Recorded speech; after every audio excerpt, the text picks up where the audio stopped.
So I was just listening to a podcast for couples therapists or for couples.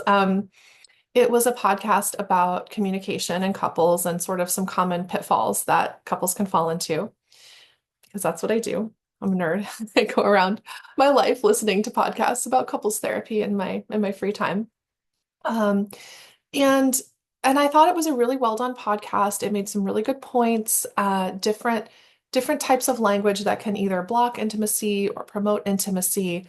And I was like, that's good, that's good. Yep, a lot of things that are pretty standard for couples therapists, like avoiding saying always and never, avoiding certain language with apologies, like not saying I'm sorry if you were upset. I'm sorry, but blah blah blah blah blah. And I'm like, yep, that's good, that's solid. But there was something about it that rubbed me the wrong way. And I was trying to figure out what it is. And I think what it is something that I hear a lot from my clients, especially some of my neurodivergent clients, which is like, why does it matter if I just use different words? Aren't I just sugarcoating it? Like, it seems kind of stupid.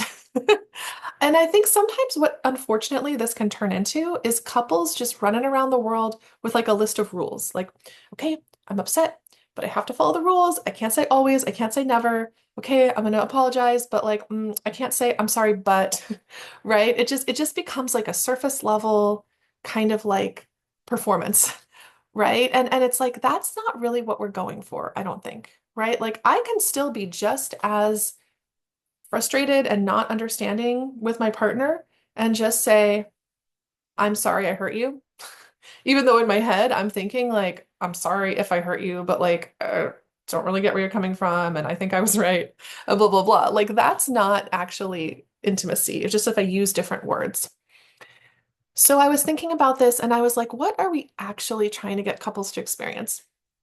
What I think we're trying to get at when couples therapists are making all these recommendations about what words to use and language is we're actually trying to get couples to have what I'm going to call like a transformational emotional experience that brings us closer to intimacy. Okay, it's not just the words we use, it's an actual emotional experience that hopefully changes or shifts or transforms something inside for us that helps us come closer to intimacy with our partner. Okay, so let me explain what I mean. I have three examples here. Okay, first one is going to be our always or never. So again, a standard couples therapist recommendation is to try to avoid language like always and never. So if I say something like, my partner is always, they're always late. They're never listening to me. They always are criticizing me. So first of all, that's probably just not accurate. Inevitably, there are going to be examples of when that's not the case. And then the couple just starts arguing about like, well, yes, I do. I did that the other day, or no, I don't. I didn't do that in this example. And that's not really what we're going for. So here's the transformational emotional experience is don't just use different words, but actually sit with what's going on. Okay, so if I'm tempted to use that language, always or never, what's actually happening inside for me? Usually, those are words that we choose because we're really trying to emphasize our experience. We're trying to say something like, this is really distressing for me, or this is really important to me. I really want you to hear this, right? Or this feels like a pattern that's been going on and has been really hard for me. So, in other words, like the purpose of the always or never is actually trying to get at something deeper. So, to have this transformational emotional experience that I'm advocating, first we have to do some emotional work and figure out what is the always or never? Like, what job is that word trying to use? Or, like, what job am I trying to use that word to accomplish right now? And then, can I be vulnerable enough to share that instead? Right? So, transformational emotional experience, I have to sit with it, I have to figure it out, and then I have to take the risk to be vulnerable and share that with my client or with my client, share that with my partner. Um, so I have to say something along the lines of, this is really important to me. I really, would be really helpful for me if you could really listen. I really want to emphasize this for you, right? Or something along the lines of, this is really distressing for me, and I really want to share something with you that's very important. Um, and then share my thing, right? And then that's up to my partner to then do their emotional work and their transformational emotional experience of really trying to be open to that, really trying to hear it, really trying to do, again, this intimacy promoting experience of hearing each other. Okay, that's what we're getting at. So it's not about like just never say never. It's like, no, what's the actual need underneath the never? And can I take the risk to share that? Or what's the emotional need underneath the always? And then can I share that? Okay. Second example, I statements. Therapists are all about I statements. It's hard to go through couples therapy without this coming up at least a little bit.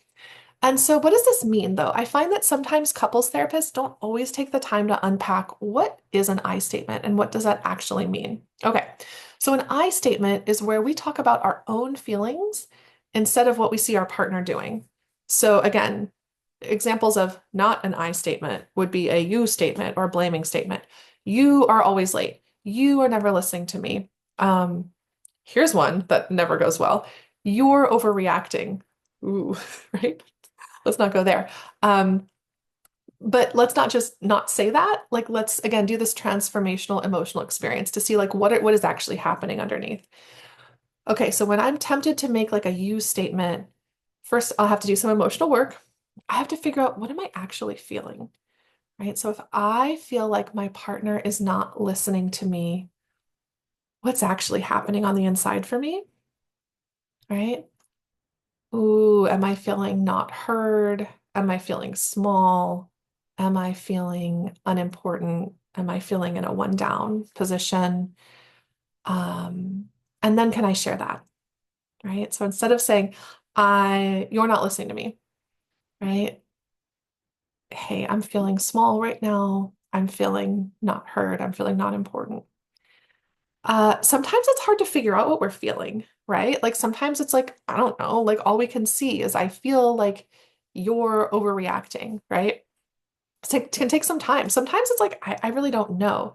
So this is when I love to refer my clients to a feelings wheel. So they have these for grown-ups, by the way. Those of us from who were kids in like the 80s and 90s, you might have seen the like thing on the teacher's wall with like different faces, sad face, happy face, blah, blah, blah. So they have these complicated nuanced ones for grown-ups. So if you Google feelings wheel, just here's an example. I think this is like feelingswheel.com. I have no association with this website. I just think they're cool. You can find different ones too. So they have different sort of like broad regions of emotion, like angry, sad, fearful, and then they'll break them up into more nuanced words. And so sometimes it's like I can't come up with the idea of what I'm feeling, but if I see it in a list, oh, I can pick it out of the list, right? So let's do this example. If I feel like you're overreacting, what does that really mean? Right? So first of all, I have to really think about that. My partner is having an emotional experience that's hard for me to understand. And so what happens inside for me on that? Am I feeling confused? Sure, maybe. Am I maybe even feeling a little scared or nervous, right? If you're having a big reaction, my nervous system feels a little uncomfortable, right? Is that maybe in the fear area? Um, am I feeling a little frightened? Am I feeling a little anxious? When you have a big emotion about this, that's hard for me to understand. I think I get a little bit anxious. What am I worried about? Am I worried about us having a fight? Am I worried about feeling like things are going to get out of control? Am I worried about maybe you're going to get really sad and I'm not going to feel like I know how to comfort you, right? There's a lot of different ways that can go. So again, like I could just use different words and I could say, I feel bad right now. Right? Okay. And if that's as far as we can get, that's great. But again, that's surface level. Can I dig a little deeper, right? What is the actual transformational emotional experience underneath the I statement? Is I really have to do some emotional work and sit with my feelings and try to figure it out. Again, feelings wheel can be a helpful tool if you're someone who this doesn't come easily for, which is a lot of us. And not all, but some of our neurodivergent brains don't think about stuff in this way too often. So I think the feelings wheel can be helpful. All right, last example, apologies. Okay, again, I could be a good couples therapy client and I could learn the rules. Don't say I'm sorry, but don't say I'm sorry if, right? And I could still be thinking like, I don't really understand what's going on here, but okay, I'm sorry, you're hurt. I'm sorry, right? Okay, that's surface level. But really digging deep, man, apologies are complicated and hard because with apologies, like the transformational emotional experience feels like crap. It feels like crap when we do this right. Because the first thing I have to do is really feel the painful feelings that come along with the guilt and shame of realizing that I hurt my partner. And it feels awful. And our bodies want to push it away. We want to get defensive. We want to justify where we were coming from. We want to do all kinds of things to push away that icky feeling, right? But the transformational emotional experience that brings us closer to intimacy, it requires that we feel that icky feeling and we kind of sit in it for a second. And then from that, then we can say, I'm sorry, I hurt you. And maybe we even need to find out a little bit more about just how much pain our partner's in. And then we got to feel that a little bit. You guys, it sucks. It's a lot of work. It's painful, right? It's so much easier to just learn the rule and say, I'm sorry, I hurt you, and let's move on, right? But again, how does that really matter, right? That's just sugarcoating. That's just different words, right? What brings us closer to intimacy is when I can really feel my own feelings that I feel bad that I hurt my partner. That means acknowledging that I hurt my partner, sitting with those feelings, and sitting with the feelings that my partner is having. And hopefully at the same time, they've done their emotional work to be able to share those feelings with me in a way that's vulnerable and non-attacking and non-blaming. And maybe they're using I statements in, you know, a heartfelt way, and maybe they are emphasizing it without using always and never, right? So it's kind of like this is why I love couples therapy is because we each have work that we're doing at the same time, and then it kind of comes together. So, all right, I hope that's been helpful, especially for those of us who are a little confused by the idea of like, why do I have to just learn different words to say the same stuff to my partner? That's not really what it's about, right? It's really about trying to get at these deeper experiences where we're doing some emotional work, we're getting a little vulnerable, and we're feeling things in a different way, because that's what makes change in life or in couples therapy are these like transformational experiences. All right, so I hope that was helpful.